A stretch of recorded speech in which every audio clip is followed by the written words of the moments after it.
महत्त्वाचा। बागलाण तालुक्यातील संभाजीनगर अहवा राज्य महामार्गावरील अंबासन फाट्यावर झालेल्या पिकअप अपघातात 12 मजूर गंभीर जखमी झाले।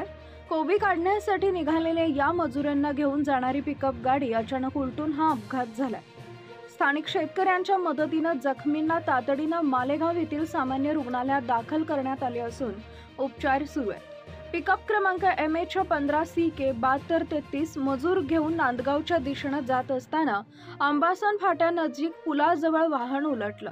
सदर पुलाजवळील रस्त्याचं काम गेल्या अनेक महिन्यांपासून रखडलंय, त्यामुळे पुलाच्या दोन्ही बाजूंना खोल खड्डे आणि चिखलाचं साम्राज्य पसरलंय। वाहन चालकाला याचा अंदाज न आल्यानं वाहन उलटले। अपघाताचा मोठा आवाज झाल्यानंतर आजूबाजूच्या शेतांमध्ये राहणाऱ्या शेतकऱ्यांनी तात्काळ घटनास्थळी धाव घेतली। त्यांनी अपघातग्रस्त पिकअप मधील जखमींना रुग्णालयात रवाना केले। या फाट्यावरील पुलाच्या दोन्ही बाजूचं काम गेल्या अनेक दिवसांपासून रखडलेलं आहे। रस्त्याच्या दोन्ही बाजूला खड्डे आणि चिखल साचलेला आहे, त्यामुळे वाहन चालकांना रस्त्याचा अंदाज घेणं कठीण होतंय।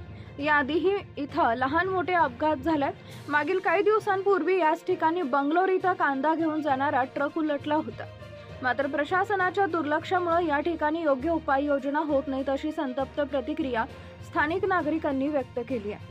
अपघाताची माहिती मिळताच जायखेडा पोलीस ठाण्याचे उपनिरीक्षक नानासाहेब पाटील आणि पोलीस कर्मचारी पंकज गुंजाळ यांनी घटनास्थळी भेट देऊन पंचनामा केला।